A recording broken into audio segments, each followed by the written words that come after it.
good afternoon. Good Thursday afternoon. From the B team, I'm Ryan Brauninger. He's Luke Evangelist. It's a Thunderdome Thursday. We appreciate you being flexible with us. We have a lot of moving parts here at the office this week. A lot of folks stepping up, I think, with folks out. I'm not complaining. It's been cool to see the team work over time and how many people that we have working here that can fill so many roles. Yeah. I think that is a credit to the folks that have trained you and trained Cade and Kay and Kaylee and Callie and all the folks in the back that make all this stuff possible behind the scenes. I want to tell you thank you for filling in the last couple of days. I want to tell you thank you for producing TexAgs Live in the morning. Cade, thank you. I know he doesn't have his ears in. He is diligently working to get more content out. Regardless of who's in the chair, the show must go on, correct? So you just step up and make plays off the bench. That's why we're the B team. That's why I'm the C team. I'm just always ready at a moment's notice to hop off the bench of the B team. I need to check your microphone. I think, is it on? I don't have you in my headphones. Kate, am I unmuted? We'll see. He doesn't have his headphones on. He's getting us started. If you're in the chat, can you let us know if you can hear Luke? Mic check 1 2 1 2. Mic check 1 2 1 2. 1 2 1 2 1 I think 2. you're on. Yeah, I think you're on. Maybe I'm you're just a little bit. Can you hear yourself in your headphones? Yeah. Okay, perfect. Maybe my volume's just too low. Anyway, been cool to see everybody be, I would say, mercurial this week. Just kind of adapting to whatever's needed of them. As we get ready for another SEC game week. And for me, Thunderdome Thursdays are my favorite days for B team because we get to talk a lot of college football. And I said this in one of our early shows that for me, as I've gotten older, my weekend really starts to kick into form in the fall on Thursday afternoon. Whereas when I was in grad school here, or when I was in especially undergrad at McNeese, I felt like Wednesday was the day I had to get through because, as you know, things start happening on Thursday nights in college. Oh, absolutely. Yeah. I mean, if you go out and take a gander out on Northgate tonight, you may see any TexAgs personalities that have blonde hair or maybe that have hair like mine. You may just see them out. Wow. Thursdays, I don't know what the nights were when you were in college, but here it's Thursday nights and Saturday nights are the biggest ones. And people kind of take Friday off. Really? I didn't know that. Yeah. It was Thursday nights were big because they had some I'll just say they did some promotional sales at some places. Used to be called 100%. Daisy Dukes. It is no longer anything anymore. Shiner Park for a long time. I've been walking by. I don't know what they're going to do with it, but Thursday is the night of deals. If when my dad was in school, that was the movie theater. I've heard some stories that it wasn't exactly a family-friendly movie theater. I don't know anything about that. I didn't ask him those stories. Oh, I had no idea. It's crazy seeing pictures from like the 90s or the 2000s of campus. I mean, times before I was even born. And it's like, wow, people like actually went to school here and this was their reality. And when I come back in 20, 30 years, hopefully if my kids go here, I can't even imagine how much it'll change. And I'm like, wow. Oh, yeah. I don't even recognize this place. So my dad and his older brother, my uncle, they lived on Southwest Parkway. And do you know those little tiny duplexes if you're driving down Welsh like you're going toward A&M Consolidated? Brauny. That is literally where I lived last year. Really? And those little that's where my uncle lived. Those things have been there forever. That is unbelievable. And so my dad lived off Southwest Parkway. The apartment building he was in has been refurbished 2 or 3 times, but he lived on Southwest Parkway going toward Welborn Road. And he told me that at one point he can distinctly remember like Rock Prairie Road was out in the middle of nowhere. Wow. That was the absolute edge of town. There was nothing past Rock Prairie Road. And now Rock Prairie, I would call it the middle of town. Yeah, that's fair. Like South College Station extends almost to the Grimes County line now. So, Milliken Reserve, a longtime sponsor of the TexAgs, a longtime partner of TexAgs. Milliken Reserve, there are properties in that subdivision that straddle the line of Brazos and Grimes County. That's how far south this thing extends. Yeah. And you look at, like you mentioned, in 20 or 30 years, what does this place look like compared to now? you have to start saying, okay, it can go east for a good bit. There's nothing directly east of College Station, so it can expand that way. South, it can go all the way to Navasota, and we're seeing it already go all the way to Navasota. West, you're a little bit limited by the river. Like eventually you're going to butt up to the Brazos River, but there are properties, and there's some people that me and you both know. I don't know that you know that they live there, but there's some folks that both of us know who have houses that butt up against the banks of the Brazos River. So we're already extending that far west as well. This place, I moved here in 2010 to start pursuing my master's at A&M. And do you know the building that I went to class in was called the Bell Building? It was on the corner of University and Welborn. So where you kind of, if you're going north on Welborn and you're going to exit right on University, it used to, on that curve there used to be a building that had classes. Really? Yes. And I had classes underneath Kyle Field. That was called the Reed Building. What? Oh yeah, all of this under Kyle Field. And think about that was only 13 years ago. Yeah. Like I got done in 2012. So it wasn't that long ago that these were prominent buildings on campus. They bulldozed our old academic building that housed a lot of the sport management graduate programs. They moved them to Blocker for a little bit, and now I don't even know where they're having them. Now they're in Gilchrist. So sports management has moved quite a bit, but the building that I went to school in is no longer there, and they flattened it to build the dorms that are right there. I was about to say, like, you're telling me you went to class where Hullabaloo is? Like this dorm right across from Northgate. So where it curves, so right where you take that exit. No shot. There was a building right there. I just assumed it was always like it was a tall, skinny building so you walked in the doors and there was only classes on one side of the building. It was like flat, and then they had classes on this side and it had a couple stories to it. I had no idea. Yeah. So a lot has changed even in 15 years at this university. So you try to extrapolate that out. My question is how will the civil engineers in this town, how are they going to handle that? Because they're just going to build up, and Northgate will be all high rises on top of bars. I mean, I'm starting to see it now. It's like every time a bar is knocked down, they're building a high rise. Yeah, and it is going vertical. And I think that's going to be, the vertical stuff will be for student housing, but then you start thinking about the town of College Station, not just the university section, where, when I moved here, I was involved with the people of College Station that lived here. I know when you're in school, you call them the townies. I didn't have a name for them.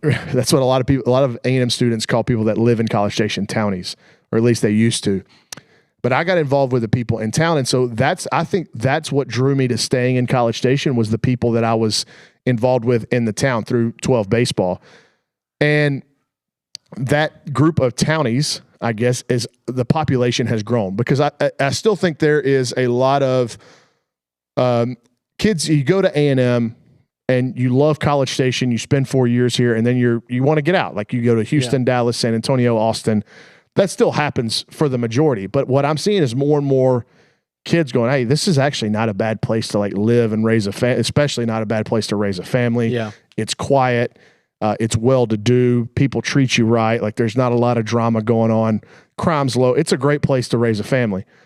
And so I've asked some people in town that work in the city of College Station for various departments, what is the population without students? And I don't know, you can Google the latest census, but I got I'd say he's a local, he works for the city, and I'll be as vague as that, but he told me that they're working off numbers that the city of College Station without students has 130,000 people that live in it. The population is 130,000 pretty much. Wow. Okay. So that's where and so you add 60,000. Because I don't think you can count people that don't live here full time. Yeah, but sometimes you have the kids that come to school and maybe they have their parents have bought a residence, have bought a house here, and so they use College Station addresses, and it is a permanent location.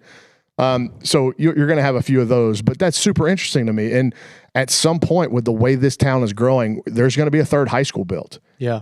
And a farm town that at one point in the late 70s, when my dad was here, early 80s, where Rock Prairie was the edge of town, You already have 130,000 people living here, 2 big high schools, 5A Division I high schools, and are looking at the future of a third. That's pretty incredible. Yeah. Callie Garner in the YouTube chat, I don't know what she knows about College Station, but she said, Luke knows nothing about SoCo. First of all, I know all about 1860. I know all about the Chef Chow's over there, and I know all about the HEB.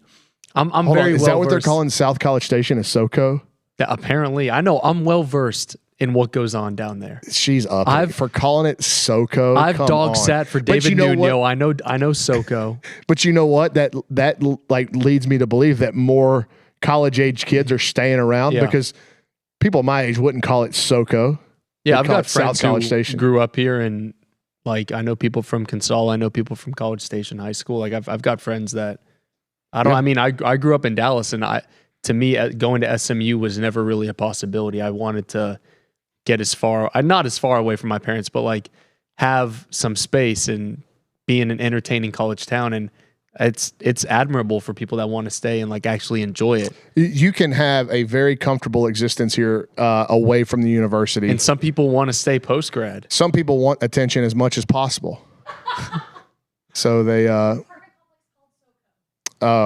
okay. There's an apartment complex called SoCo. Kaylee Dreyer, she has been a great assistance. We talked about everybody that's been handling all the moving parts this week. Kaylee has been a key or integral part of that as well. So she has brought us our bit for Thunderdome Thursday, and Luke came up with this bit. So as you can see, we have Happy Meals in front of us. Mine has got Tiny Tan. Who's Tiny Tan? Is this K-pop stuff?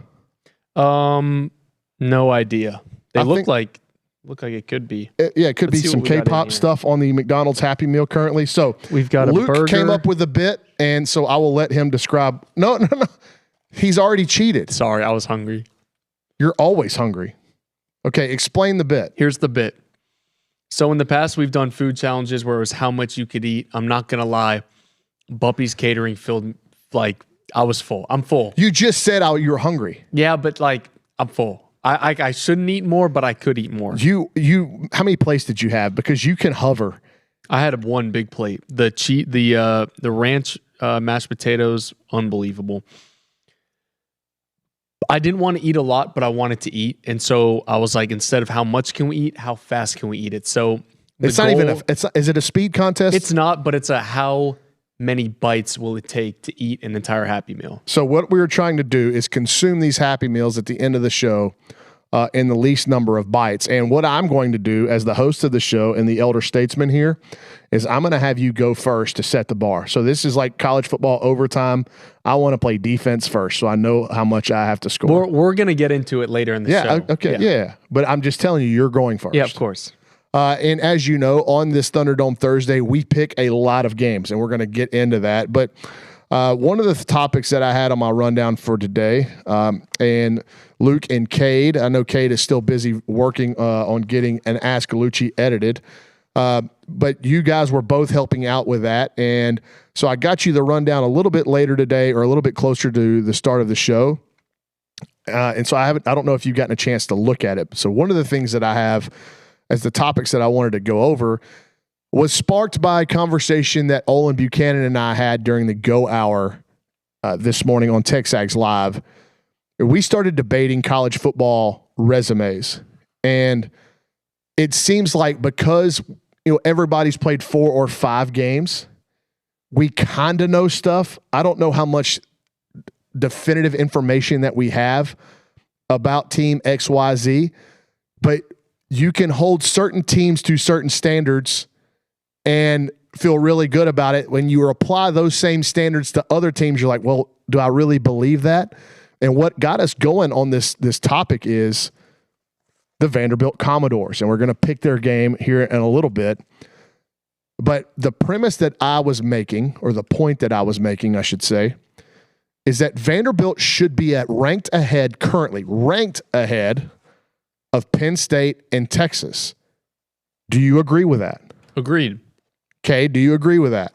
Yeah, I agree with that. So Olin couldn't agree with it, but when Olin was trying to make his point about, who has Vanderbilt beaten, and I would say, well, who has Penn State beaten? And his counter argument to that is, well, they haven't beaten anybody, but they have a close loss at home to an Oregon team that everybody thinks is really good. I agree with that. I think Penn State did more in a loss to further their argument for a top 15-10 ranking than they have in any win yet. Is that fair? That's fair. The loss proved more than any win. My counterpoint was, if Vanderbilt goes to Tuscaloosa this weekend and loses in overtime, does that give Vanderbilt even more ammunition that they should be ahead of Penn State and Texas? Agreed. You're texting. There's some serious business going down. Oh, okay. I think it does give them more ammunition, Brauny. I'm done editing, by the way, so Okay. we're all good. You're back in? Yeah, I'm back. There's some campus drama that we can discuss on this show. Really? We can or cannot? We can. Not important at the moment. Finish your thought. Now I'm intrigued. Or maybe I really don't care, because is it campus drama that will hit home better with people your age? Well, so like you tailgated when you were a student here, weren't you? I was working for the 12th Man Foundation, but yeah, I mean, I've tailgated before, yes. Right. So obviously there's a lot of organizations, there's frats, there's men's orgs, everyone's fighting for land. So there was this big fight last night because you can't rush until tomorrow. Oh, like fight? There was some words exchanged because the men's orgs have like a pretty established area and some frats try to come over and take it. The men's orgs weren't going for it. One of the organizations that I'm in has been personally targeted as one that here we go. You knew he had a personal angle on this. No, because that's how I know so much about it. But like, it's all unfolding right now, and so like these frats try to come and take the land, and now the university just said, okay, nobody can tailgate there. So because people were trying to take the land, now like people who weren't even involved lost their land because frats were trying to take it, and so it's just like crazy the drama that's going on. Can you give us a general right idea now. of where this tailgate spot is located? So it is, you're at Reed Arena and you're going to go under the tunnel to walk to Kyle Field. That corner between Reed Arena and West Campus Garage, like that corner right there. Like by the rec? Yeah, kind of by the rec, but closer to like West Campus in terms of like the business school. Okay. It's all the men's orgs are all in one spot, and so now that has not been a spot that has traditionally been tailgated by normal like grads or fans. No, it's always been occupied by students. It's always been students. Yeah. Okay, because from what I understand, a lot of West Campus tailgatings are families and like people that have been there a long time, fans, graduates, that kind of thing. Yeah, that's where like I didn't know there was many students over there. That's like where the students tailgate. Oh, okay. Yeah. I didn't know that. But I don't ever. So last weekend, before the Auburn game, Leon O'Neal and I were chosen for HEB tailgater of the game, special or guest pickers. And we met near Kyle Field. They put us on some ATVs and drove us to West Campus to go through some of those tailgates. I don't go on that side of campus on game days. It is an absolute disaster. Yeah. Parking in West Campus Garage, like if you have a parking spot in there for game days, I would rather, let's say, okay, Saturday night, the game kicks at 6:30. I would get to West Campus Garage if I had a spot in there at 12:30 in the afternoon. Because if the closer to game time, it becomes a just giant conglomeration of people, those trolley bikes, people on foot, cars, anything and everything that can move is all right there.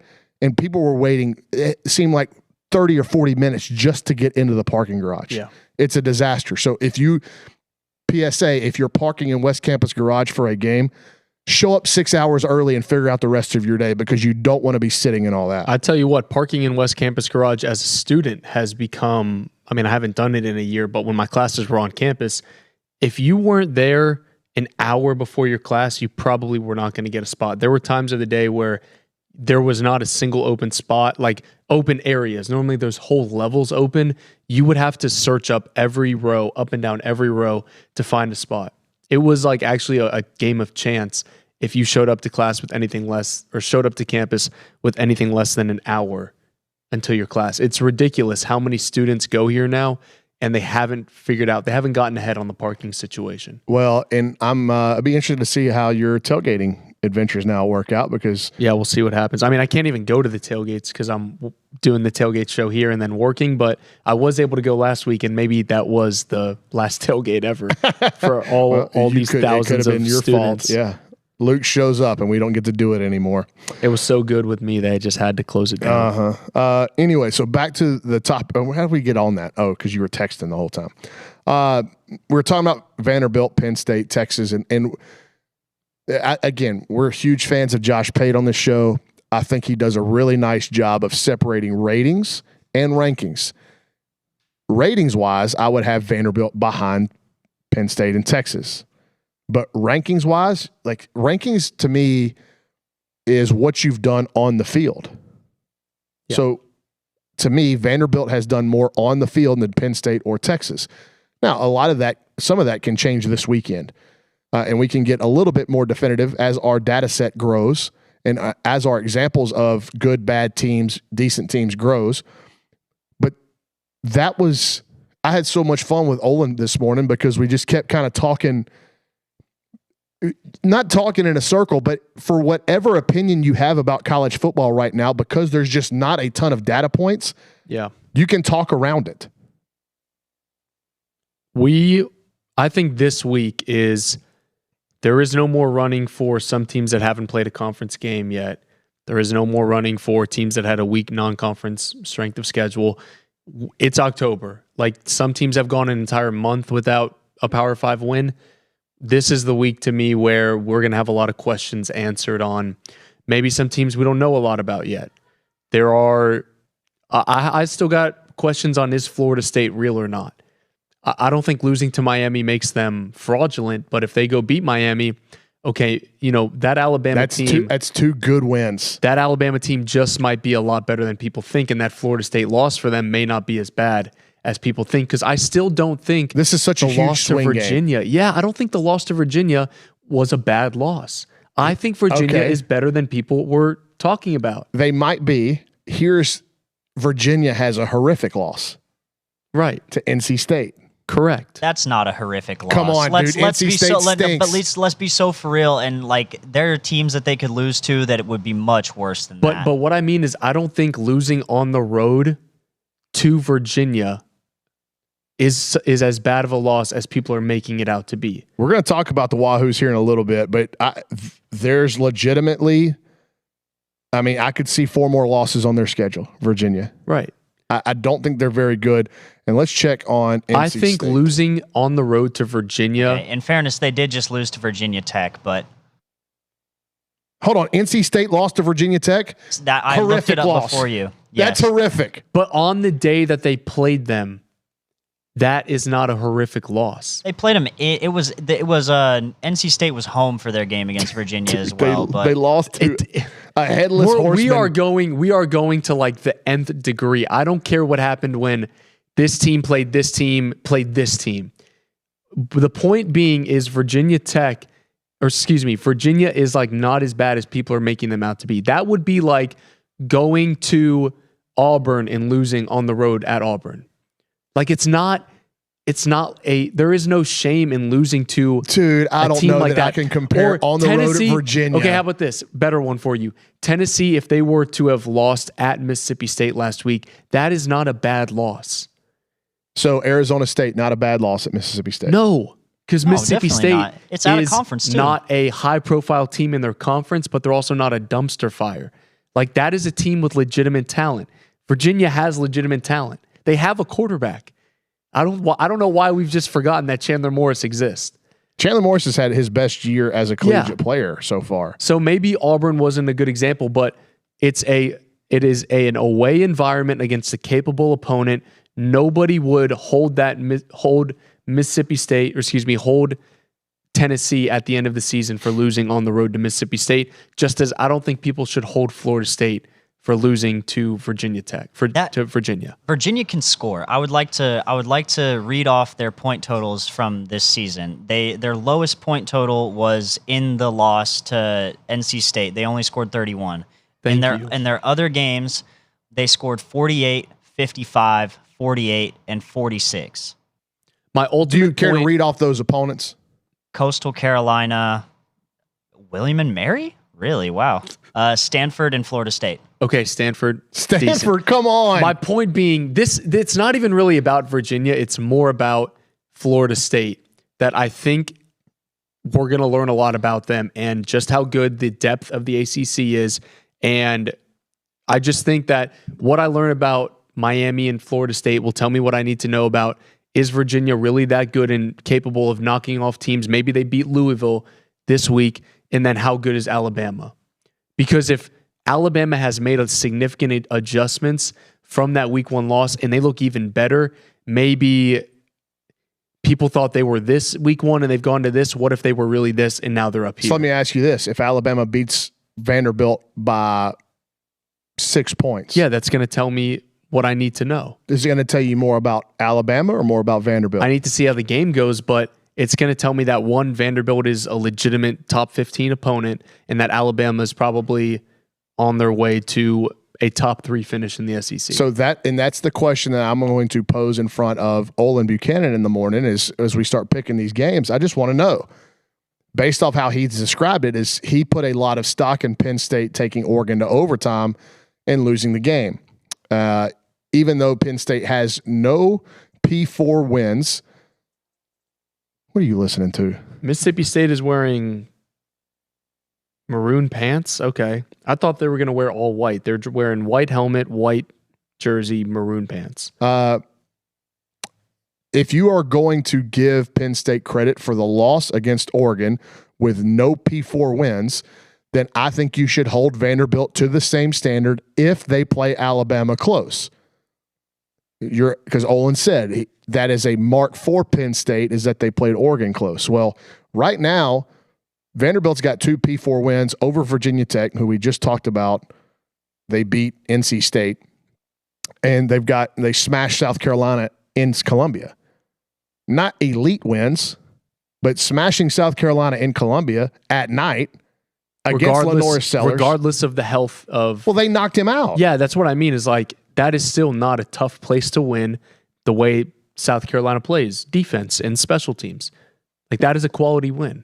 What would, and this is why I think it's just the logo that keeps them afloat, right? Because if Texas or Penn State had Vanderbilt's exact resume, yeah, those two teams are still ranked. They're in the top 3. five. In the top 3. Yeah. Like, it is purely based on logos. I think there should be no preseason ranking. Everybody says this, but when are we actually going to enact it? Well, the reason why is because it's a talking point, but I think that there shouldn't be AP or coaches polls preseason. Yeah, because those teams are ranked simply. It is October. It is 5 weeks into the year. If you haven't beaten a power conference team, why are you ranked in the top 10? Why are you ranked in the top 20? Yeah, well, you're ranked because of preconceived notions about your football team. I think Penn State is a good enough football team to be a top 20 team, but until they beat somebody that is worthy of having a pulse, you can't put them as a top 20 team, because what if you're expecting Texas to be the number 7 ranked team in the country? Sure, maybe they looked like it by way of losing to Ohio State close, but until you show me that they are that good, you're going to totally misconstrue all of the rankings, because now if Florida beats them, oh my goodness, Florida's got a top 10 win. They saved Billy Napier's job.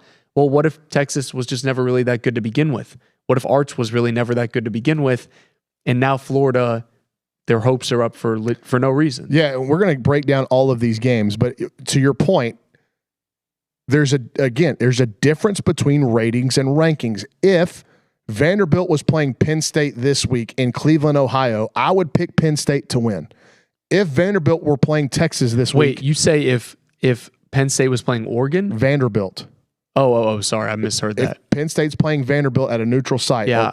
or Texas is playing Vanderbilt in Shreveport, Louisiana, I'd pick Texas. But that's not what we're talking about. We're talking about rankings, which have to do with what you've done on the field so far. And look, the slate this week isn't nearly as loaded as it was last week, but there's still so much to learn. Yeah. And there's an incredible bit of line movement on a game that we've got to talk about here in a little bit. So we are about 30 minutes into this thing.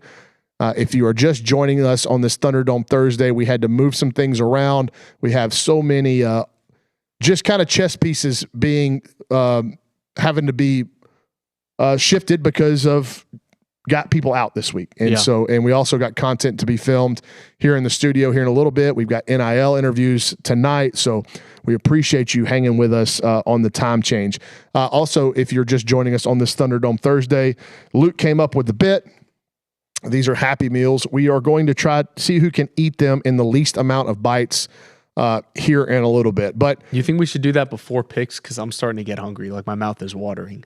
I think you should do this before picks. And so what we're going to do, he's going to go first, and you can go ahead and start now. You can unload your box. Do you want me to time it as well? No. It's not a timing thing. We're going off a number of bites. Okay. This is going to be interesting. Right, so we've got a whole he does have a big mouth. Whoa.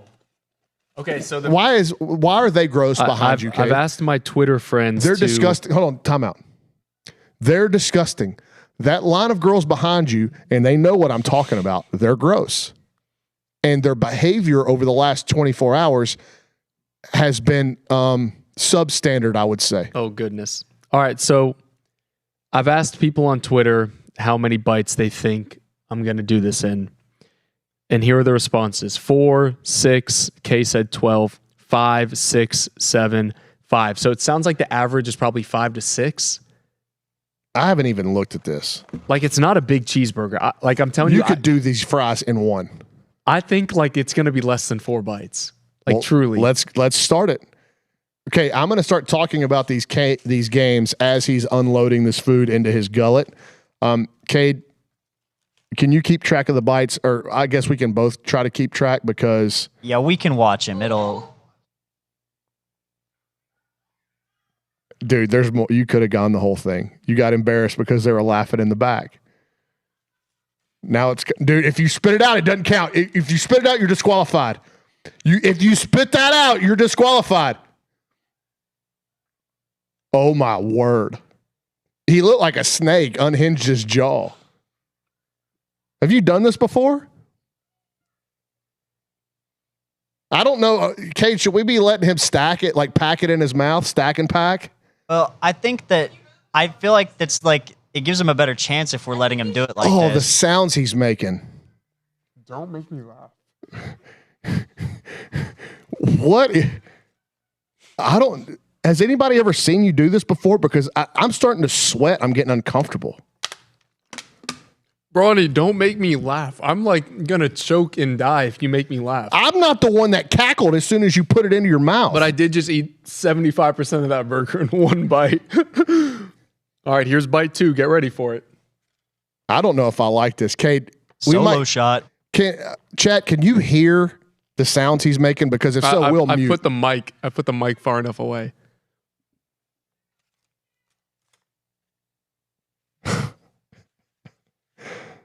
I don't know, man. This show is exactly what it's described to be. It's a second-rate, second-bit show, and that's why you're here watching. Bite number 2, this is going to be burger and fry together. That's easy, Cash. That's no problem. I think I might concede because I don't like the way this looks or sounds. Also, I want it to be known that before the show started, he ate a fry. So I think that's a penalty stroke. That's like taking a drop, right? Or it should be. It can be a mulligan. We can call it a mulligan for the purposes of this show. We can call it a mulligan. It's one fry, and I'm eating 40 of them. How is that? It doesn't. It's the premise. It's the principle of the matter. I was hungry. Yeah, but it's like it's like a free throw. Like here, put it in basketball. I'll put it in basketball terms. Okay. You got 100 free throw challenge that you're trying to accomplish and win, right, and you just knock one out before the clock even starts. Here's what I've got left. It's probably about 80% of the fries, and this is bite 3. So nobody even said anything less than 4 bites. You're going to be able to do this. Wait, there's my soda. Yeah, where's mine? You forgot? Oh, no. Kaylee drank your soda, yeah. Kaylee drank my Coke. The funniest development of this entire thing is Brauny has no soda. No, I haven't. So... Oh, controversial. Okay, what? There's some dispute that that Luke may have taken an extra bite. That is just not true. I do think that the burger was 2, right? Yeah. The burger took 2. And then I just did a little bit of the fries included in that too. Okay. This is my 3rd bite. Kaylee, if you wouldn't mind, I would like a Coke Zero, please. They have them upstairs. Okay. Okay. All right. Let's pick some games. Kate, are you ready? He's got to. Yeah, let's roll. Yeah. We got to get this thing moving. Here's the 3rd bite. The first game that we are going to pick, I don't know why I put this on there, just probably because it's an SEC game and it's an 11 a.m. kick. Georgia at home in Athens, Sanford Stadium. They host Kentucky. The Bulldogs are 20.5-point favorites. Wow. 20.5 is oof. Dude. Well, he's done it. He's done Looks it. like he's done it. I think I'm just going to concede. That was very impressive from him. I did not see that one coming, honestly. Dude, he's got a giant mouth. You do. I'm not like trying to be funny. It's just your natural feature. You are correct to do this sort of challenge because if it was sheer quantity, I would probably take you, although you are a small nuclear plant when it comes to eating food. Small nuclear plant. But I'm impressed. I'll give an effort. I don't think that I can do it in 3 bites. It makes me think of other things that you could fit in your mouth that much. How many hot dogs do you think you could put in there? Anyways, Ryan Brauninger, thank you to everyone who said thank you. 4, 5, 6, or 7, or 8. They doubted you. They really doubted me.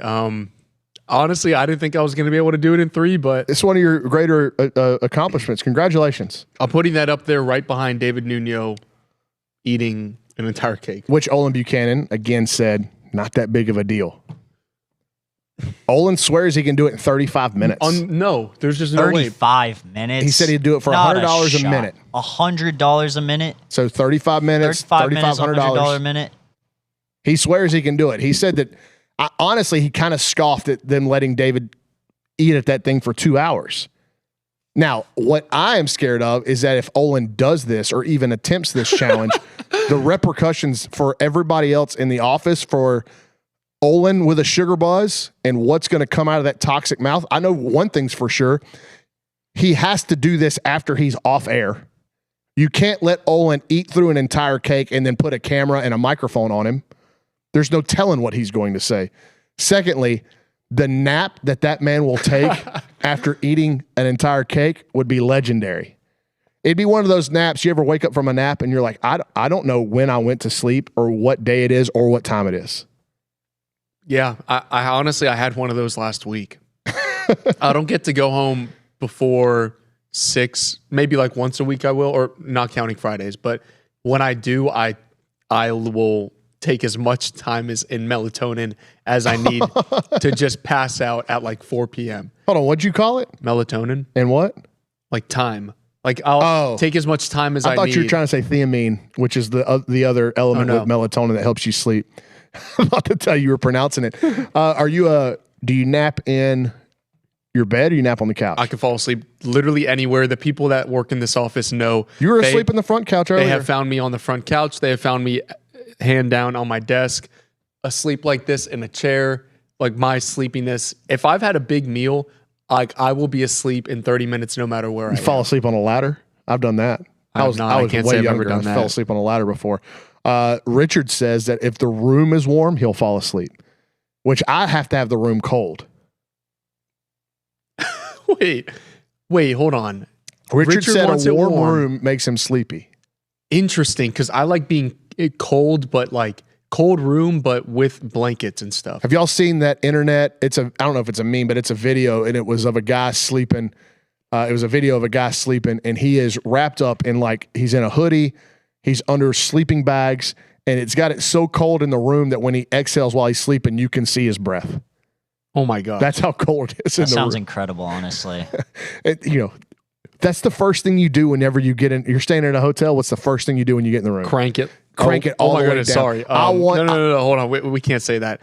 Turn the AC down. You can't say that word. Crank? That means something else, Brauny. Let's move on. Let's move on. You guys are gross. And the girls behind, I'm telling you, they're so loud.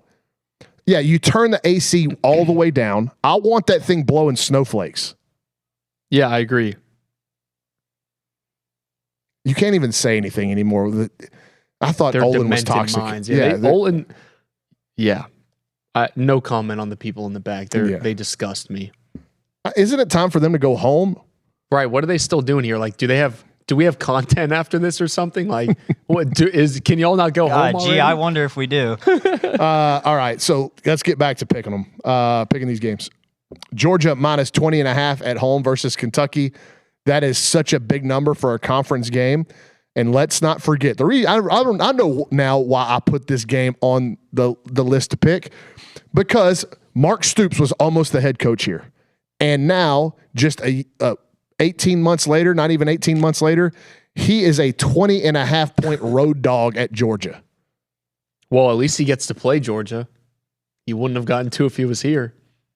He would be better off if he didn't have to. It's not at least he gets to play Georgia. They're about to hang a pot knot on him. I would go, Georgia covers. Yeah, I would take Kentucky team total under without even knowing what it is. It's wild that line is that big, and I totally agree with you. Georgia definitely covers. And yet the A&M Mississippi State line is only a 5-point difference. Like, I don't understand that.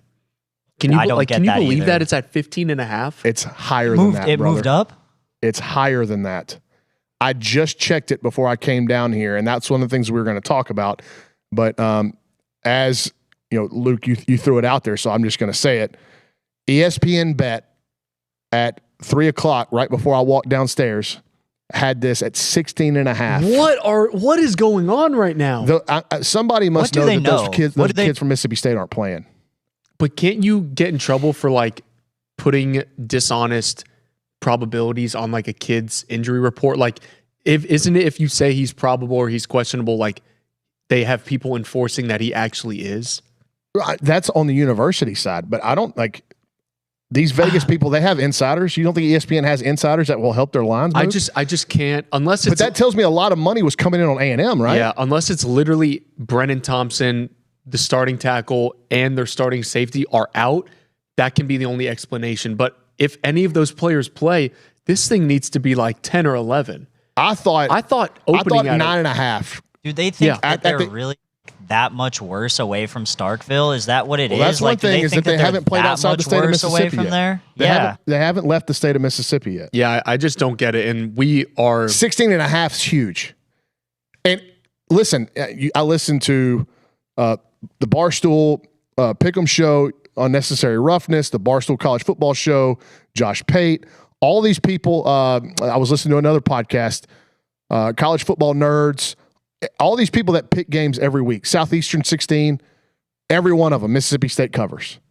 Yeah, that's everybody thinks that's a huge number. So there's something fishy about this. Yeah, and it's crazy that people who are as close to the program and following as much as we do are just as skeptical about that. Like, it would make sense if we were like, yeah, you know what, I really do think A&M's going to come out there and beat them by 3 touchdowns, but I can't say that. Until I see A&M run away from a conference opponent like that, I can't pick them to do that. Nothing would make me happier than these next 2 home games being, hey, we're putting our feet up in the third quarter. I would love it. Coasting home. I was trying to leave the Auburn game early, and then the interception happened. Like, until they prove to me that they can do what they did to Missouri last year on a regular basis, I can't confidently say they're going to blow out a team with as many weapons as Mississippi State. You know, I think that's one of the reasons why Alabama fans have totally freaked out, is because they went through 15 years of just about every Saturday, I get to watch my team with no stress. Joyless murder ball is what the Alabama fans call it. Yeah, and that's an accurate description of it. It's like, could you imagine 15 years of, hey, Auburn's coming to town, they got some pieces, but it doesn't matter. But by the time there's 8 minutes left in the third quarter, Cade, we're going to be up 42-17, and we're kicked back. That's got to be so nice. I've only seen it once. In a big game was Missouri. How nice was that? It was awesome. It was really fun. It was one of the best games I was at, because I just couldn't believe that every single thing went A&M's way. I was waiting for the collapse. Even after Le'Veon broke open that 75-yarder, I was still like, all right, what were they up? 24-0 at that point? I was like, we're going to find a way to lose this. Like A&M is going to blow this game because that's what A&M does.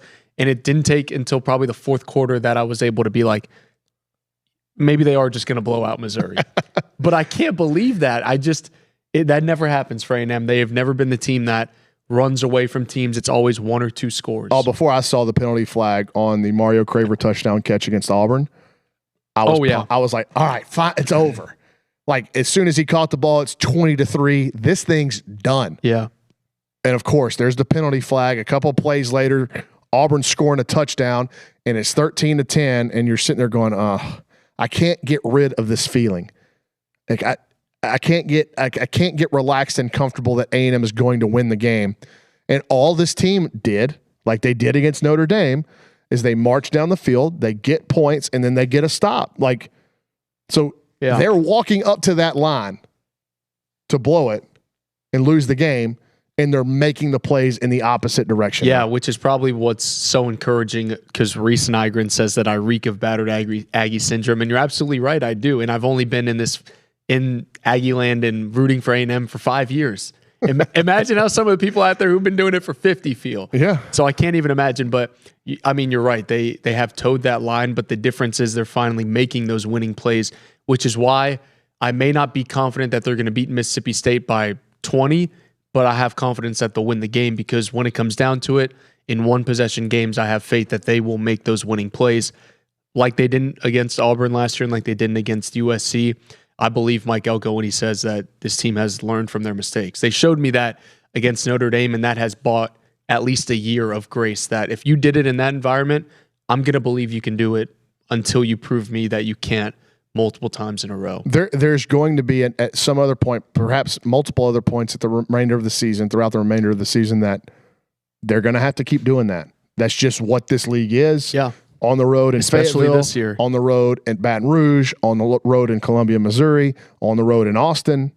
Something's going to happen. You remember when you would look at A&M's schedule in years past and it's like, all right, they got to play Alabama, just like chalk that up for a loss.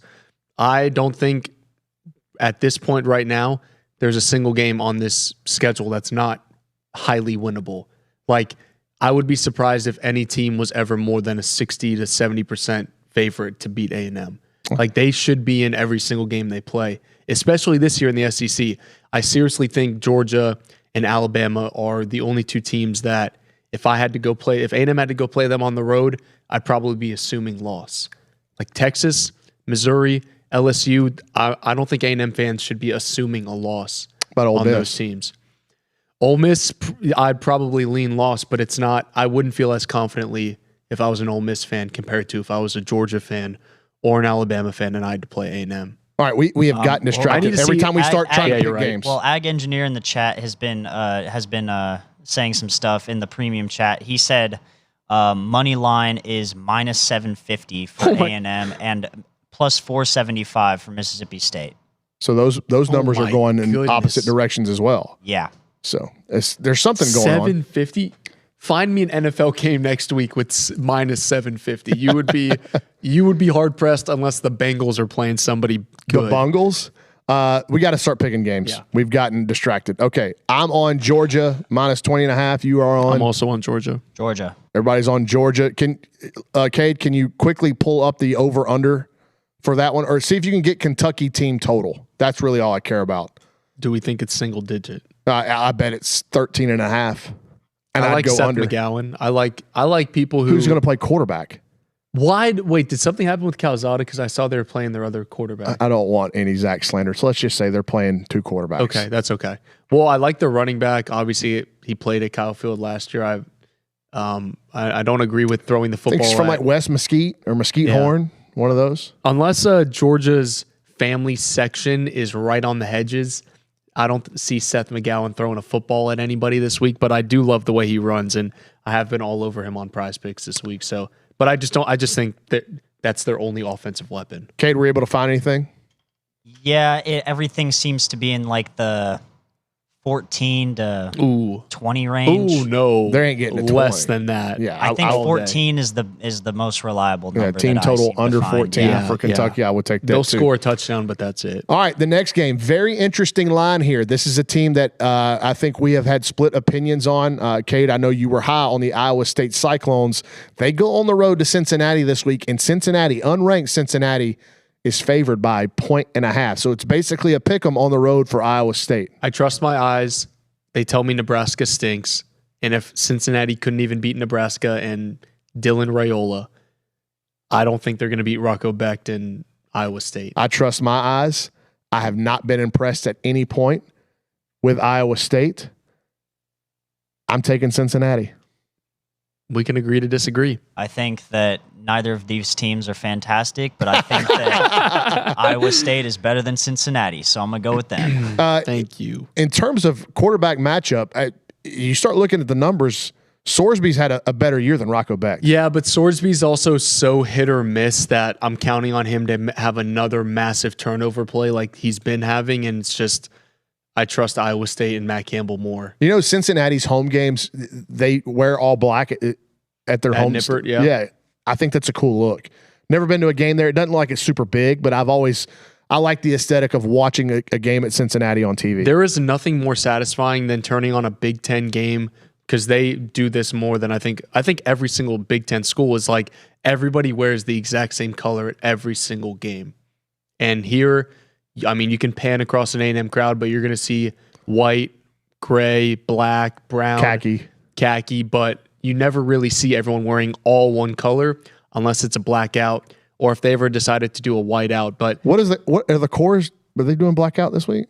No, they can't. No, right? I don't think. If you look at the LSU one last year, like they were wearing their usual uniform. But Big Ten schools and other schools I love. There's just nothing more satisfying than turning on a Nebraska game and you see all red in the stadium. I was going to say Wisconsin, but they can't even get 12 fans to go to their game. So X out Wisconsin, but a Michigan game and they're all wearing blue. It's beautiful when everybody's on the same page. All right, Cincinnati, Iowa State. I'm on the Bearcats. Cade and Luke are on the Cyclones. Moving on, right up the Brazos River in Waco. The Baylor Bears at home. McLean Stadium are 6.5-point favorites against the visiting Kansas State Wildcats. Yeah, give me Baylor. I agree. I think Kansas State stinks. Kansas State reeks, and that definitely doesn't help that that's probably Iowa State's best win, but Baylor. Baylor. Kansas State, I've watched them play a little bit of football. I watched them play that double game. That team is trash. They're trash. Avery Johnson's gone so far in the wrong direction. Yeah, like he looked so good a couple years ago. Might be a feather in the hat of Colin Klein. Wait, I lied. They beat Iowa and Arizona, so that's their third best win. Yeah. We're good. I'm back on my Iowa State. Hey, on LeBron, my Iowa State boys. Ben Simmons is here. Hey, Iowa State, Baylor's here. We're good. We're good.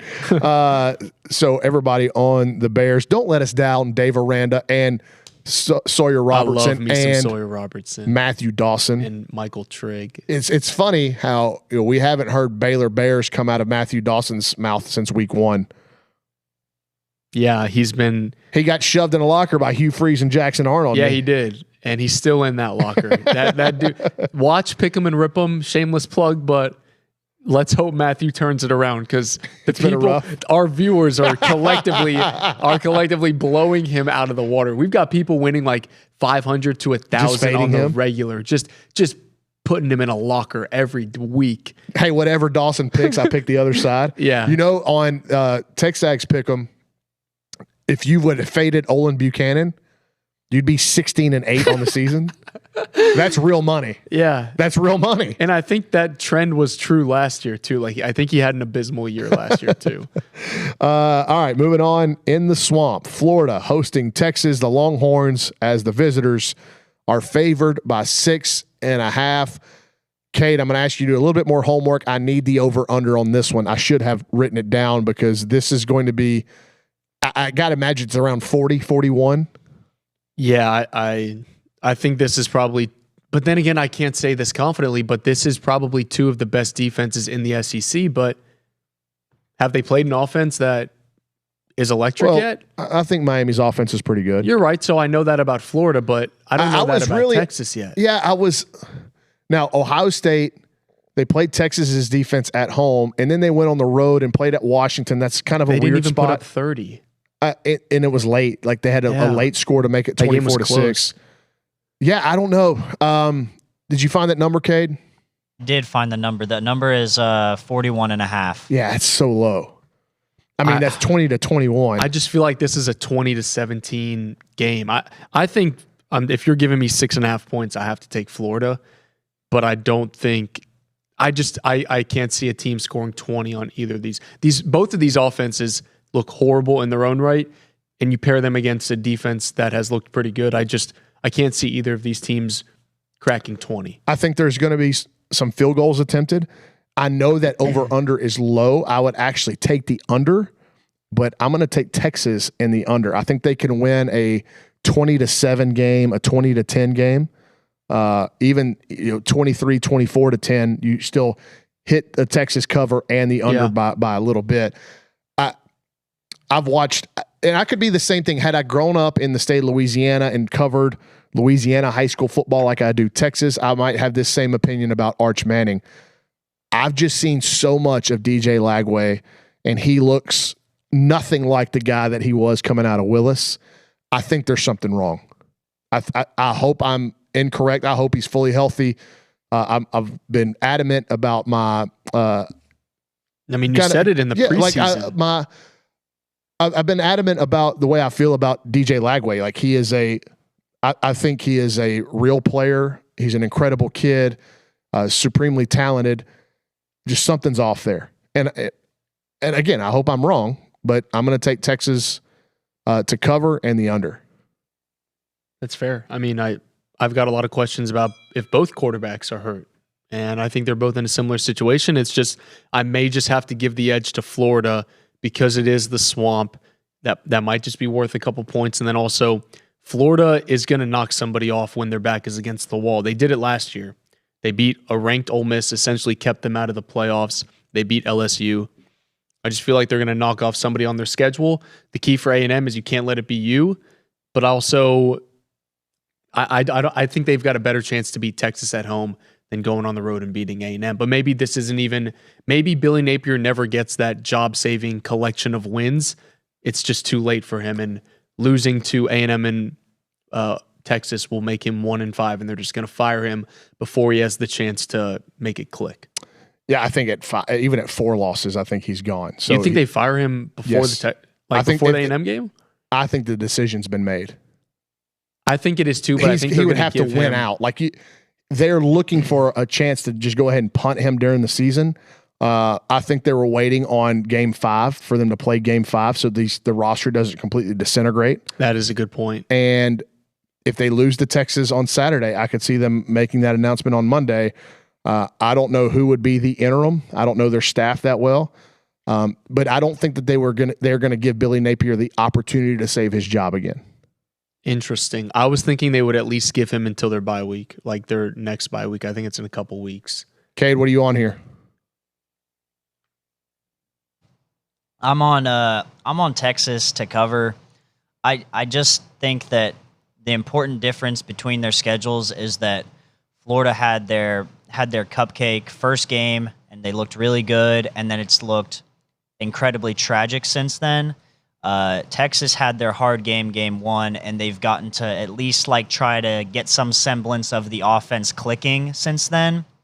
I think that makes a difference in this game because they're at least in some sort of a groove, so to speak, whereas Florida is just all out of sorts. And so I think that makes the difference and that Texas is going to cover. The fascinating question to ask about this game is what happens if Florida wins and Texas looks incredibly inept on offense again? It's going to get real hot for Arch Manning over there. I don't think they would ever make a move, but there would be some real strong internal pressure for something to happen offensively. Agreed. You can't bench him. You might just be stuck with the dude with that last name and that amount of clout and that amount of NIL dollars behind him. you might just be stuck. Like And I actually think he does give them the best chance to be successful offensively. If it was like last year and they had a capable backup, they have no capable backup. There is just a lot of unproven depth behind them. They almost felt like Arch was such a slam dunk to. You can never count on a quarterback to stay healthy all year, but I think Texas has probably the worst backup quarterback situation. It's nobody proven. I mean, and it's hard to get guys in there whenever you've touted this guy and you put him on a pedestal as the second coming of Tom Brady. Yeah. Frankly, they haven't really used him enough as a runner this year. They've tried to make him into this. They're trying to turn him into his uncles. They need to let him move a little bit. But the problem is you run him more, than the chance of injury goes up, and then you're in a pickle. That's true, but you're more likely to win if he's running more and getting you more points. Steve Sarkisian's in a pretzel here. I tend to think that they'll figure it out. I think Arch Manning's better than what he's played. I think the week off allows him to get more healthy. I do think he's dealing with some sort of injury. And I just think Florida is way more off the races or out of the races than Texas is. But we'll see. It's an interesting dichotomy for A&M fans too, because would you rather Florida come in here next week completely out, like the rope has been completely let go of, or do you want to see your arch rival lose on the road? But just when you think the rope is let go of, they will knock off Ole Miss or knock off LSU like they did last year. I just don't know, Brauny. I would want Texas to lose every day of the week, but I don't know. I just seriously think they are one win away from rattling off a whole string of wins and saving Napier's job. They did it. They did it last year. Last year. There are some people in the football space, and you listen to Josh Pate talk. You listen to some of the.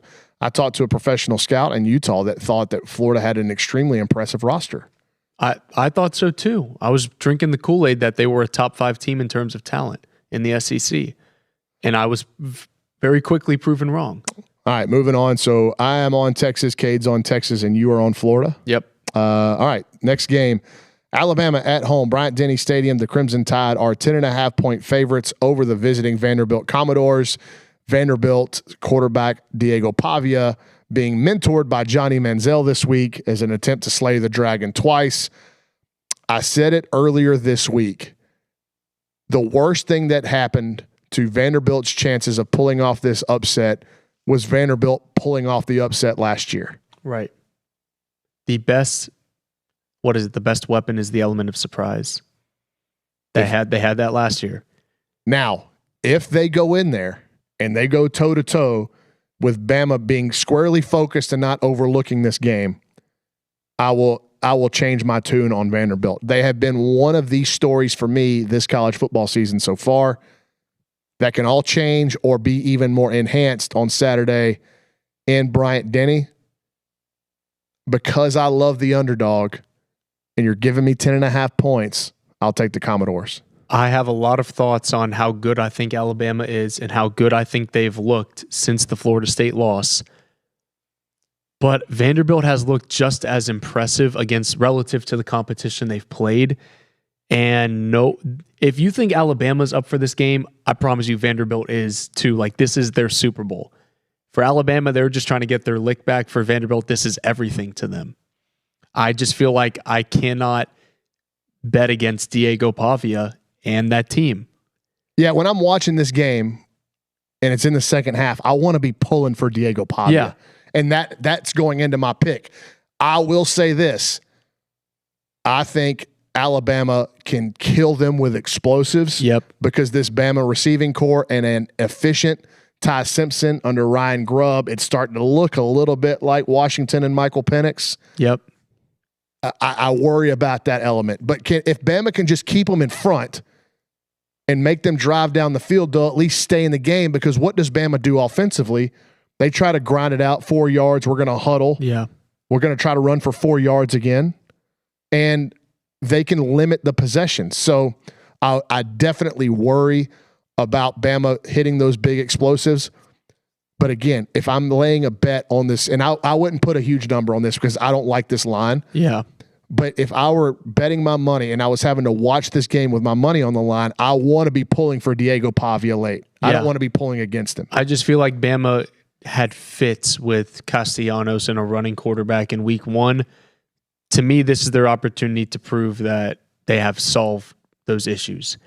And I know 10.5 is a lot of points. The environment and the fact that it is at Alabama does not factor it in one bit, because that game might as well have been an Alabama home game last year. So you're essentially going from 50,000 Alabama fans to 90,000. I just feel like Vanderbilt will be competitive in this game, but I also could see a world where, they're driving late, they're already down 7, and it's a turnover, and they end up losing by 14 or lose by 10. The fact that it is 10.5 and not 9.5 is probably why I'm going to pick Vanderbilt, but I just feel like there is no world where Vanderbilt wins a blowout. This is either, I think Vanderbilt winning close, or I think Alabama winning big. Okay. Reese Nygren in the chat. How hot is DeBoer's seat if they lose? It's going to be pretty warm. It just feels like a Brian Kelly thing for me from the outside looking in, that this marriage was never fully it wasn't completely integrated from day one, because you're following the greatest of all time. Yep. There were some expectations that nobody that was going to walk in there was going to be able to live up to. And the only other coach in America that would have gotten a little bit of grace from the Alabama fans was Kirby Smart. Yeah, and he also walked into his whole thing why they hired him is his system. Yeah, year 1 was a quarterback that probably couldn't be further from what he wants to run. Yeah. And that's probably why Jalen Milroe is remembered, why he's as he is remembered by the Alabama fan base, because it just wasn't a great match for that system. And I think Milroe's a great player, but yeah, year 1 is traumatic for Alabama fans. What do you do if you follow that up with 2 losses already, when it's his system, finally with the players and the coordinators that he wants? I don't know about hot seat, but it's damn warm seat. Yeah, it gets real warm. Cade, you got a pick here? Yeah, I'm going to go, man, I'm having a really hard time picking against Vandy in terms of like covering the 10.5, just because, I don't know. I know it's in Tuscaloosa, and I know Alabama looks really good. I just think that, Vanderbilt's been putting up a lot of points. And so I think if it turns into a game where they're going to have to play defense, then that favors Bama a lot. But I think if they can continue to score points, it'll be similar to that. Perhaps, we're talking about Johnny, the 2013 game that was insanely high scoring. I don't think it'll get that crazy, obviously, but I think it could get to a point where they just lose by a touchdown. And so I think they cover that. I also could see it being 34-17 Bama, and Vandy scores a garbage time touchdown to cover, because they're not going to quit. They're going to keep trying to score. Absolutely, yeah. So I do like that backdoor cover element to this game. All right, moving on. And one thing I need to do going forward is probably put over-unders on this, because you mentioned that you thought that game could get pointsy, Cade, and I don't have the over-under. I'm not looking at the over-under. But we're moving on. In Kentucky, on Saturday, Louisville at home, 6.5 point favorites over the Virginia Luke Evangelist. Give me Virginia. Yeah, you better pick Virginia. I am. I think they're good. As hard as you stand for them earlier. I think they're good. Miller Moss proved me wrong. So are you taking them to win the game? If you give me 6.5 points, I'm picking them to lose by less than 6.5 for a win. Well, you said you stood on the table with some chest for Virginia. I figured you'd pick them to win in this spot. I'm picking it would not surprise me if they won the game at all, because I know how good Chandler Morris is, but you're giving me 6.5 points. If Chandler Morris was from Kerrville Tavy and he wasn't from Highland Park, if I didn't get to watch this dude play all of high school, then yeah, I'd probably know a lot less about him. But would you be as fanboy for him for right now? No, because I don't know who anybody. I've never watched someone from Kerrville Tavy other than Johnny Manziel play in high school. So obviously a kid like, let's bring this to basketball terms, Wade Taylor, that I grew up watching all throughout high school, I'm going to feel more passionately about how good I think they are. And I feel that way about Chandler Morris. So I would obviously, you're giving me 6.5 points. I'm going to take the 6.5 points, and it would not surprise me at all if they beat Louisville. I think Louisville wins and Virginia covers, but in terms of that, Virginia affecting the college football landscape, I think there's time in the sun comes to an end this week. Okay, we'll see. But you just picked them to lose too. We are not picking games to win. We are picking the spread. I understand that, Luke. I understand that. I wrote the rundown. But you stood here with all that chest about Virginia and how that's not that bad of a loss. They've got some shine. They're in the spotlight right now. I think the spotlight goes out this Saturday in Louisville. I think the spotlight continues on them because they are going to either win or lose by less than 6.5 points. If you lose, though, the spotlight goes off of you. Nobody says, but man, I would be right. Virginia covered at Louisville? Whoa. You're not asking about that. I will be right because they will have covered. That is the whole point of what we're doing. Yeah, but it diminishes the significance, it shines a light on the Florida State loss. Is like, man, maybe that wasn't that, maybe Virginia isn't that good. Because they would lose to Louisville, who's a top 6 team in that league on the road? I'm just saying at the end of the year, they've also lost to NC State. All right, they've clearly figured some things out since then. Maybe. We'll see on Saturday. Cade, you got a side here? I will pick Virginia. Oh my goodness, thank you. I will pick them to win outright. Now that's chest. That's chest. Thank you, Cade. He's got more chest than you. Well, I clearly have less chest and more gut after eating that entire Big Mac. But thank you, Cade Bickham, for standing with me. I'm on Virginia to cover as well. Louisville to win the game. All right. A big one here in the state of Texas, just down the road. NH time. Houston hosts the Texas Tech Red Raiders. Joey McGuire's bunch is favored by 11 and a half. And I got to be honest, I am pulling hard for Wig and the Cougs. I like the Red Raiders to cover. Oof. Baron Morton's back. They may not even need him. They got 2 good quarterbacks. The receivers. What do I know about Houston, though? Not much. I mean, they almost had the work. You talk about NC State being a bad loss. 0-4. I was watching that game at Logie's. I thought they lost. No lie. I'm watching that game. They're down, 14 or they were down 10? To 0-4 Oregon State. I said, I'm done watching this game. Yeah. They're down 14. I'm done watching this game with 5 minutes left. I get home. I look at my phone. They won the game. I was like, what? Wigman got hot late. They started going, hurry up, no huddle, and he got in a rhythm, and he threw a couple of dimes. And I had no idea. Houston's very limited receiver, the tight end Kojal, who A&M entertained in the portal, he's a good player. Yeah. And he's their best receiver. But they are very limited at the skill positions. Tech, we know, like they dominated Utah and I thought Utah was good. And those Texas Tech receivers made just contested catch after contested catch against a defense that's better than U of H's. Yep. I think I've got Tech big as well. Yeah, this is just a mountain too tall, I think, for Willie Fritz. Agreed. I got Tech in the points. I'm gonna agree with y'all. I think it's just a tough one for Houston this week. But also in their favor, I believe that Wigman is probably the best quarterback that Tech has faced so far. Devin Dampier's trash. Yeah, Devin Dampier did not look good at all. So I think he could maybe give him some trouble, but I just think from a talent standpoint all around, Tech just has too much of an advantage, and they'll probably cover that. Yeah. Well, and it might start a bidding war at halftime between Cody Campbell and Tillman Fertitta, because Tillman Fertitta is going, oh, I've got similar amounts of money. I want what they've got. Well, hold on. He's trying to get Kelvin Sampson the title before. Well, it's not like they're cutting Grant McCaslin off for money in Lubbock. They're also spending millions of dollars on softball pitchers in Lubbock. Gosh, they got so much money. I'm telling you, when I win the lottery, I'm changing the fate of A&M athletics. You and Olin Buchanan. When I win whatever the Powerball is at, I'm telling you, nobody will know that I won it, but there will be signs. There will be signs when there is a new basketball arena at Texas A&M, and let's just say I'm buying everybody. I'm saying I don't care what it costs. Get me him. Get me him. Get me him. You're gonna we'll have the A&M logo at the 50-yard line, and you know how they put the other logos. Usually it's the SEC logo on like the 20 or 25. I want my face on the field. It'll be the mustache. It'll just be the mustache with an open mouth like that, laughing. I will say, football, you get a $50 million budget. Basketball, you also get a $50 million budget. I want a natty every year. Baseball, another $50 million a year.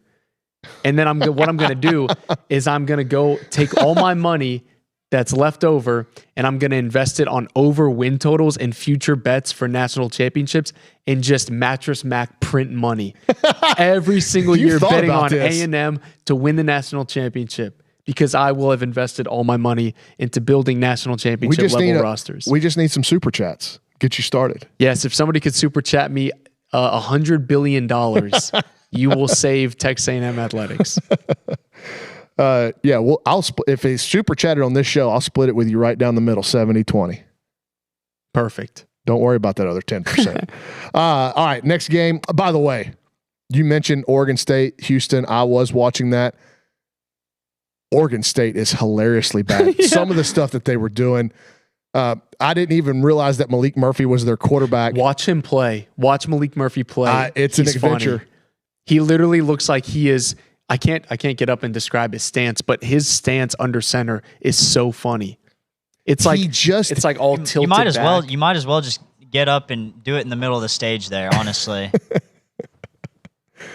I mean, you've already stuffed your face full of a Happy Meal and ate it in 3 bites. This is not going to be any worse. Ooh.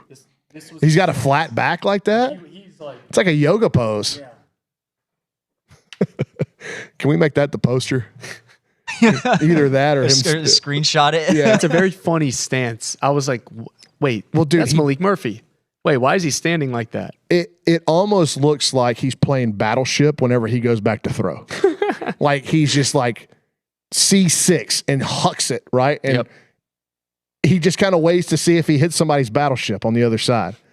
Some of the throws he made in those final few drives, they got audible pops out of me. Yeah.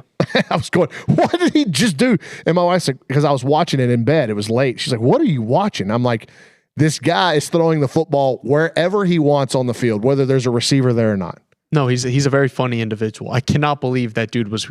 Look at some of the recruiting. Yeah, go back to when he committed to Texas. Look at some of the quarterbacks Texas has recruited and just look at what happened. I mean, look at A&M and you got a lot of Power 5 starters, but I just laugh at some of these guys that like were supposed to be the future at Texas. I remember there was a spring where they thought Malik Murphy was going to be, because he hit a couple of deep balls in a spring game. Who started over him? Was that Hudson Card? Wow, I mean, just unbelievable. Oregon State.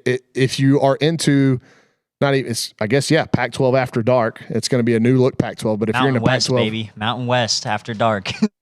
If you're into that kind of thing, and you especially like, okay, let's say like last week, or you get an afternoon A&M game or a morning A&M game, and you've just been sitting around. You get home, A&M wins. You're in a good mood. Maybe you have a couple of beveraginos, and you're just, I'm up late. I'm watching college football. This is a great Saturday. Yep. Right. Let's turn on Oregon State, see what the Beavers are doing. I would encourage that. It's 0-5 Oregon State Beavers. It's not going to be good. Don't expect to see good football, but it is fun. It's entertaining. Oh my gosh, they're playing App State this week at 2:30 at App State. And Boone, North Carolina? Give me the Mountaineers. What's the line on that game? Luke, do they happen to have Hawaii on their schedule? I would watch Hawaii, Oregon State, and Honolulu. That sounds like a great midnight time. Watch, right? Oh yeah, that sounds awesome. Are you looking up that line? Yep. Oh my gosh, wait, it's App State -1.5. How bad do they think App State is?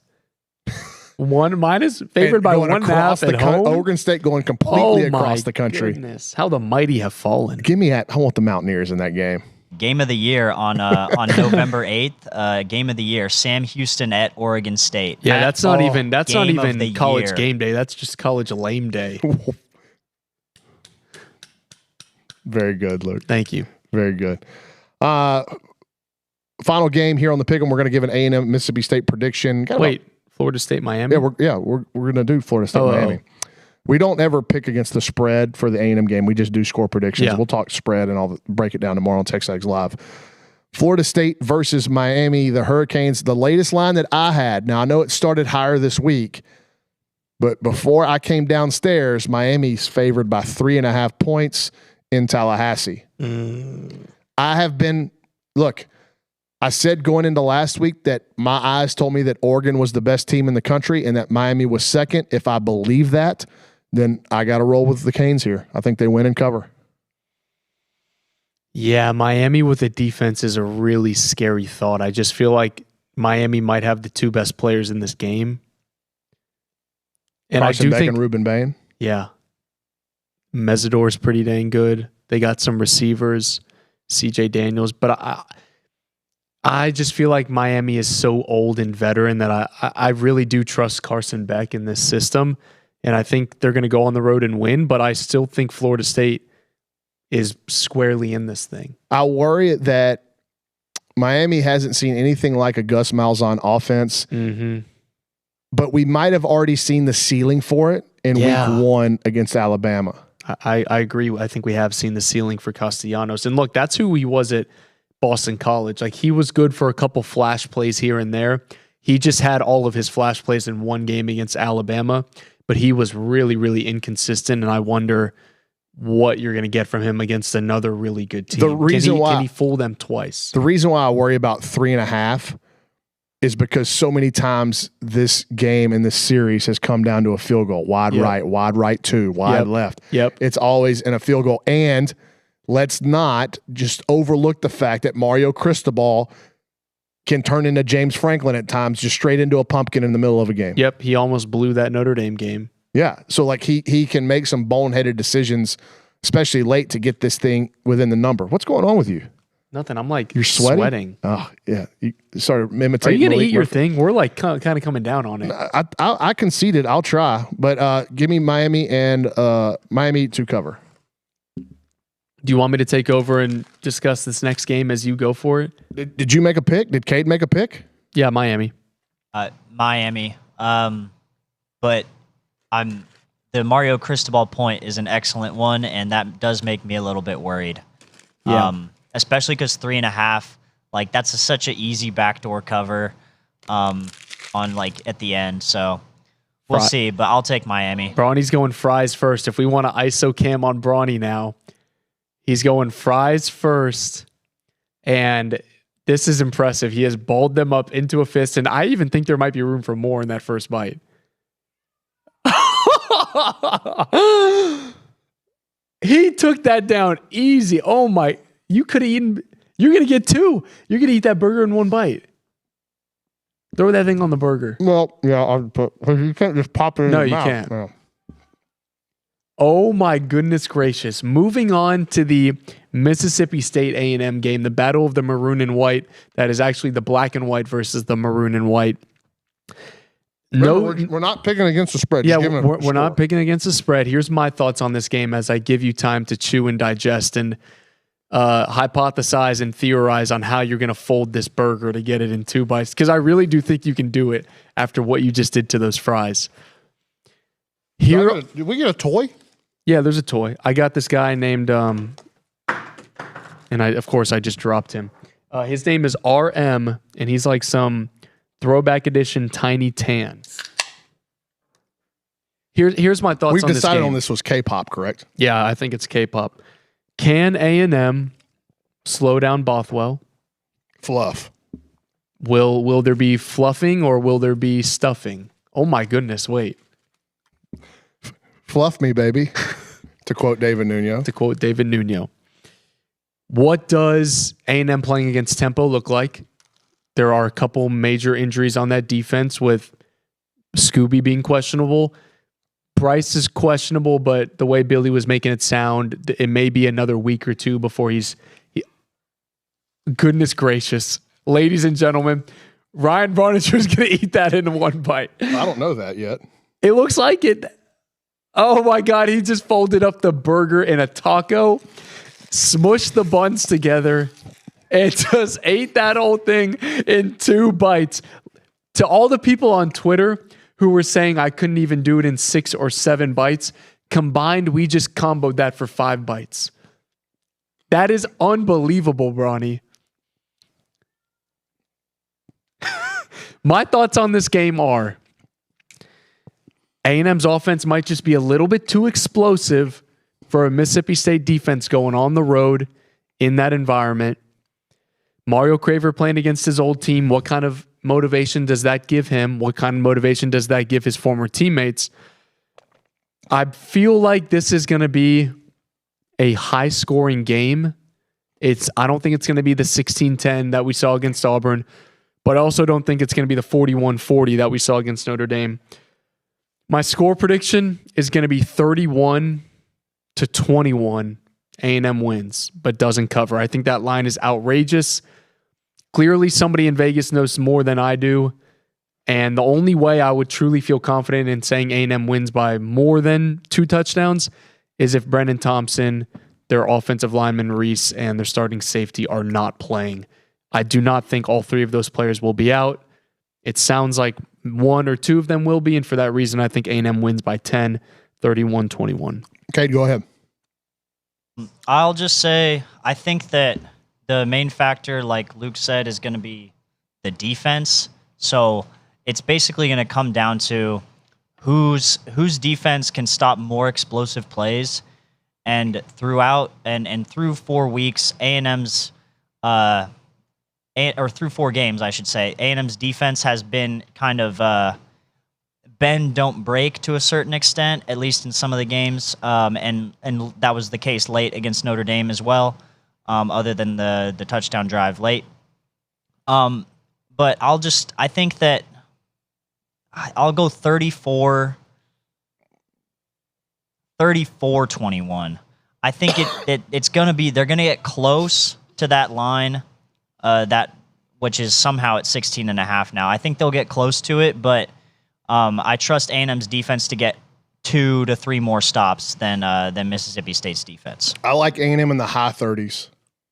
And then it just comes down to where do you think Mississippi State can get? If A&M can avoid the non-offensive touchdowns or even, like we saw against Auburn, an interception that sets up a 2-yard drive. Was a non-offensive touchdown. I think the Aggies can cover. There's something about this line that makes me think that Vegas knows these kids aren't playing. And again, I think as an A&M fan, you just want to win and move on. You don't care about the number. So I'll say something in, like I said, 38, 20, 38, 21, 38, 24, something like that. Can we now break down your Joey Chestnut strategy that even I didn't think of? Balling up the buns and folding it on. Yeah, if I would have had a cup of water, I would have soaked the buns. Yeah. But when I saw you do it in 3 bites and you folded the burger in half, I didn't think that it made it small enough to get it all down in one. So, just looking for ways to win, finding ways to win. That was unbelievable. Thank you. I conceded far too early. I didn't trust my own mouth or my own brain. The fries in one was impressive. I probably should have started with the fries, but honestly, I'm just surprised we got it in combined in less than people thought I was going to do it in. So very, very. They're a very small burger. Come on. That's a normal size burger though, right? No, that's a Happy Meal cheeseburger. That's not like a quarter pounder. I thought that was the quarter pounder is 1 patty. But it's a bigger patty. The quarter pounder is bigger than the Happy Meal. Either way, how many bites do you think it takes a kid to eat that? Like 8? I don't know. I did research. It's like 500 something calories, so it's not that bad. Oh yeah, the whole thing. I'll still be able to eat dinner tonight. That's what I'm saying. All right, final couple of minutes here. I do have some upset alert picks. These are teams that are underdogs that I think can win the game outright. Here's a few of those.